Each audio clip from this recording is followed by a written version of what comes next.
नमस्कार दोस्तों, कैसे हैं आप सभी लोग। स्वागत है आपका मेरे यूट्यूब चैनल पीक परफॉर्मर्स में। तो देखिए दोस्तों, आज हम पढ़ने जा रहे हैं हिस्ट्री।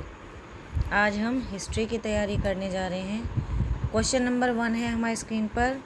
नवपाषाण काल में वह कौन सा स्थान था जहाँ से बड़ी संख्या में हड्डी के बने औजार एवं हथियार प्राप्त हुए हैं। ऑप्शन है चिरांद, छोटा नागपुर, चुनार और झूसी। तो इसका राइट आंसर होगा चिरांद। इसका राइट आंसर होगा चिरांद। 1962-63 ईस्वी में प्रोफेसर वी.के. सिन्हा के नेतृत्व में बिहार के चिरांद नामक ग्रामीण स्थल की खुदाई के बाद नवपाषाणिक अवशेष प्राप्त हुए थे और खुदाई के दौरान भारी मात्रा में हिरण के सींगों द्वारा निर्मित हथियार और औजार प्राप्त हुए थे। नेक्स्ट क्वेश्चन है हमारी स्क्रीन पर। क्वेश्चन नंबर 2, निम्नलिखित में से जिस वेद की रचना गद एवं पद दोनों में की गई है उसका नाम है। जिस वेद की रचना गद एवं पद दोनों में की गई है उसका नाम है। ऑप्शन है ऋग्वेद, सामवेद, यजुर्वेद, अथर्ववेद। इसका राइट आंसर होगा यजुर्वेद। यजुर्वेद में यज्ञों के मंत्रों का संग्रह है और इनका प्रयोग अधर्य नामक पुरोहित ने किया था। यजुर्वेद का कार्यक्षेत्र कुरु पंचाल है और यजुर्वेद के 2 भेद हैं, कृष्ण और शुक्ल।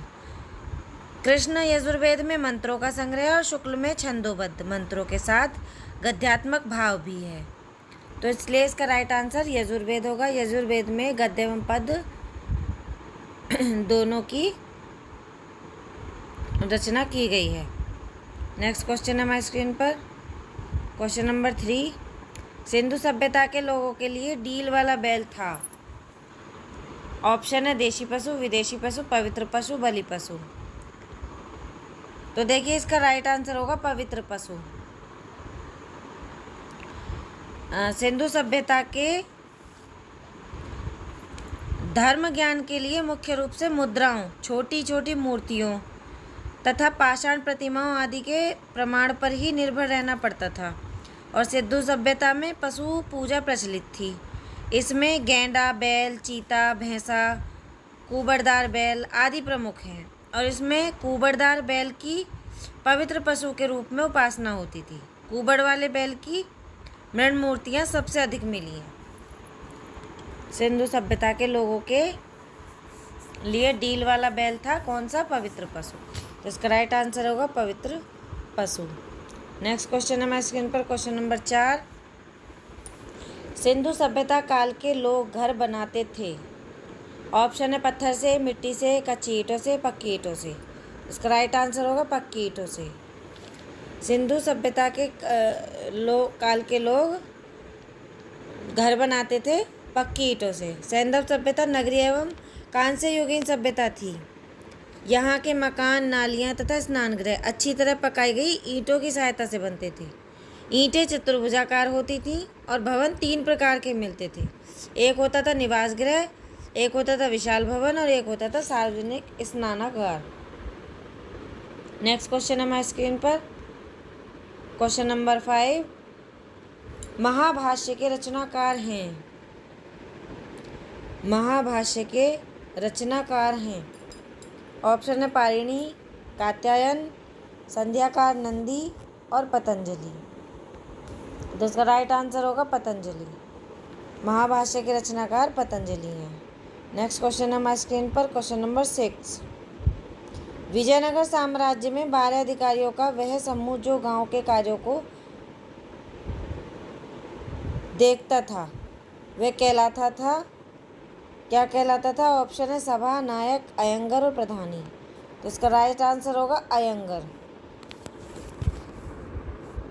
अयंगर न्यायाकार व्यवस्था की भांति अयंगर व्यवस्था भी विजय नगरकालीन शासन व्यवस्था की एक बहुत महत्वपूर्ण विशेषता थी और इस व्यवस्था के तहत ग्रामीण शासकीय इकाई पर शासन के लिए 12 व्यक्तियों को नियुक्त करता था। और इस 12 शासकीय अधिकारियों के समूह को आयंगर कहते थे। तो इसका राइट आंसर होगा आयंगर। नेक्स्ट क्वेश्चन हमारे स्क्रीन पर क्वेश्चन नंबर 7। पूर्व जैन धर्म गुरुओं ने संस्कृत भाषा का बहिष्कार करके किस भारत को अपने धर्मोपदेश के प्रसार का माध्यम बनाया था? ऑप्शन है पाली ये भारत नहीं भाषा होगा। किस भाषा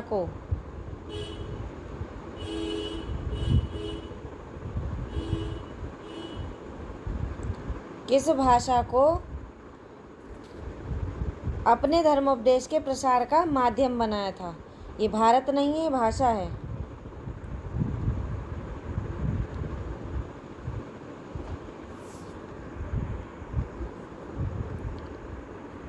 भारत नहीं है, ये भाषा है। भाषा को अपने धर्मोपदेश के प्रसार का माध्यम बनाया था। तो इसका राइट आंसर है प्राकृत भाषा। महावीर के उपदेशों और शिक्षाओं को 12 अंगों तथा 12वें अंग दृष्टिवाद के अंतर्गत 14 पूर्वों की रचना करके उनके गणधरों से संकलित किया था और ये ग्रंथ अर्धमागधी या प्राकृत भाषा में लिखे गए हैं।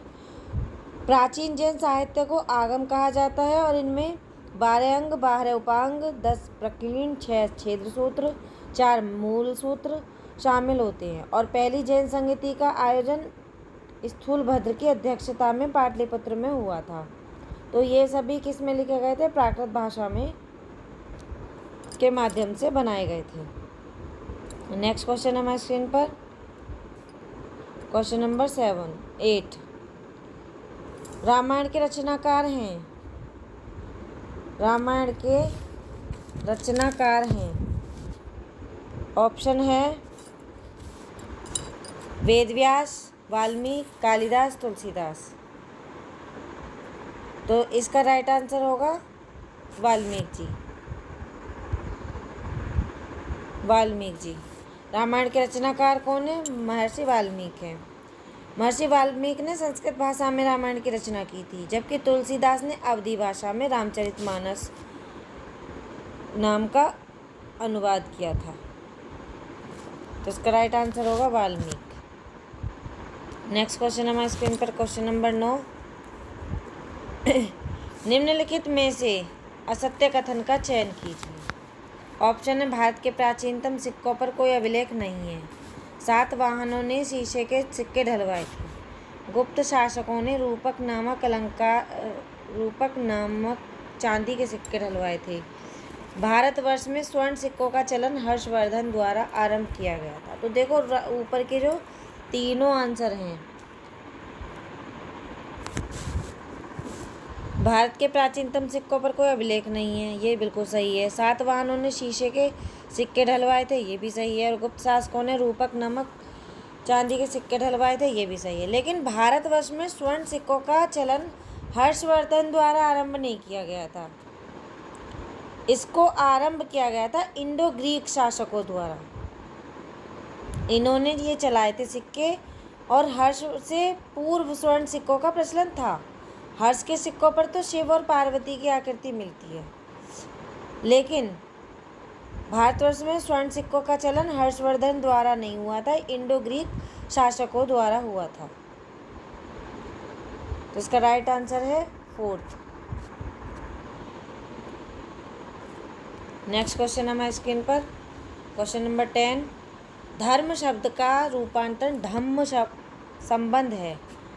धर्म शब्द का रूपांतरण धम्म संबंधित है किससे? ऑप्शन है संस्कृत भाषा से, पाली भाषा से, प्राकृत भाषा से और अपभ्रंश भाषा से।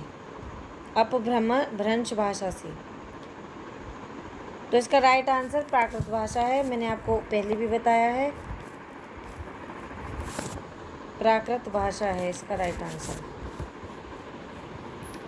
मौर्य सम्राट अशोक ने जिन आचारों की संहिता प्रस्तुत की उसे उसके अभिलेखों में धम्म कहा गया है और धम्म संस्कृत के धर्म का ही प्राकृतिक रूपांतर है। धम्म के संदेश उसके दूसरे व 7वें स्तंभ लेख में वर्णित हैं। तो धम्म शब्द का रूपांतर धम्म संबंधित है किससे? प्राकृत भाषा से।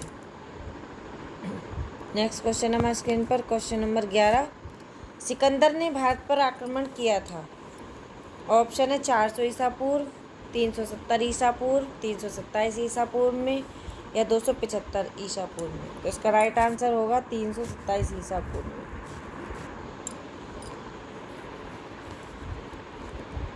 ईरानी साम्राज्य को ध्वस्त करने के पश्चात 326 और 27 ईसा पूर्व के अंत में एक विशाल सेना के साथ सिकंदर ने भारत का आक्रमण किया था। और जिस समय सिकंदर का आक्रमण हुआ था उस समय पश्चिमोत्तर भारत की राजनीतिक परिस्थितियां अराजकता से गुजर रही थी। नेक्स्ट क्वेश्चन हमारे स्क्रीन पर क्वेश्चन नंबर 12। अजातशत्रु राजा था। अजातशत्रु राजा था। ऑप्शन है अंग का, कौशल का, विधेय का, इनमें से किसी का भी नहीं। तो इसका राइट आंसर होगा इनमें से किसी का भी नहीं, क्योंकि अजातशत्रु जो था मगध का शासक था और मगध इस ऑप्शन में है नहीं। तो इसका राइट आंसर होगा इनमें से किसी का भी नहीं। नेक्स्ट क्वेश्चन हमारे स्क्रीन पर क्वेश्चन नंबर 13। कुषाण काल में मथुरा मूर्ति कला का एक प्रमुख केंद्र था, जहां मूर्तियां किस पत्थर से बनाई जाती थीं। ऑप्शन है संगमरमर, स्लेट पत्थर, ग्रेनाइट, लाल बलुआ पत्थर। तो इसका राइट आंसर होगा लाल बलुआ पत्थर। कनिष्क के समय में मथुरा कला शैली का जन्म मथुरा में हुआ था और इस शैली में लाल बलुआ पत्थर का प्रयोग हुआ था। इसमें बौद्ध धर्म, जैन एवं हिंदू धर्मों से संबंधित मूर्तियों का निर्माण किया गया था और बुद्ध की प्रथम मूर्ति के निर्माण का श्रेय भी इसी कला को दिया जाता है। कुषाण काल। कुषाण काल में मथुरा भी कला का प्रमुख केंद्र था। यहाँ अनेक स्तूपों, विहारों और मूर्तियों का निर्माण करवाया गया था। तो इसका राइट आंसर होगा लाल बलुआ पत्थर। तो किस पत्थर का प्रयोग हुआ था? लाल बलुआ पत्थर का। नेक्स्ट क्वेश्चन हमारे स्क्रीन पर क्वेश्चन नंबर 14। चोल राजाओं के शासनकाल में उर क्या होती है, क्या होती थी? ऑप्शन है सामान्य ग्राम सभा, राजकीय दरबार, धार्मिक सभा, उपरोक्त में से कोई नहीं। तो इसका राइट आंसर होगा सामान्य ग्रामीण सभा। परांतक प्रथम के उत्तमेरु अभिलेख से चोलों के स्थानीय स्वायत्त शासन प्रणाली के बारे में जानकारी प्राप्त हुई थी और इसमें 3 संस्थाओं के बारे में जानकारी मिली थी, उर, सभा तथा महासभा और नगरम। इसमें से उर सर्वसाधारण की सामान्य सभा थी, जबकि सभा या महासभा अग्रहार ब्राह्मणों की तथा नगरम व्यापारियों की संस्था थी। और चोलों का जो प्रशासन था वह स्वायत्त ग्राम प्रशासन प्रणाली काफ़ी सफल रही थी, जिसमें उन्होंने काफ़ी दिन तक राज्य किए थे। तो चोल राजाओं के शासनकाल में उर क्या होती थी? उर होती थी सामान्य ग्राम सभा। इसका राइट आंसर है सामान्य ग्राम सभा। नेक्स्ट क्वेश्चन हमारे स्क्रीन पर क्वेश्चन नंबर 15। चंद्रमा पृथ्वी के चारों ओर घूमता है और पृथ्वी सूर्य के चारों ओर घूमती है। किस विद्वान ने यह सिद्ध किया था? ऑप्शन है आर्यभट्ट, ब्रह्मगुप्त, वराहमिहिर और भारवी। तो इसका राइट आंसर होगा वराहमिहिर। वराहमिहिर ने चंद्रमा पृथ्वी के चारों ओर घूमता है और पृथ्वी सूर्य के चारों ओर घूमती है, यह सिद्ध किया था। वराहमिहिर एक प्रसिद्ध ज्योतिषी थे और उनकी प्रसिद्ध पुस्तक बृहत संहिता है और इसमें आर्यभट्ट ने पता लगाया था कि पृथ्वी गोल है तथा सूर्य के चारों ओर घूमती है और पृथ्वी में गुरुत्वाकर्षण है। नेक्स्ट क्वेश्चन हमारे स्क्रीन पर आज की पीडीएफ यहीं समाप्त होती है। आशा है कि वीडियो आपको पसंद आई होगी, तो प्लीज़ चैनल को सब्सक्राइब, वीडियो को लाइक शेयर कर दीजिएगा। धन्यवाद।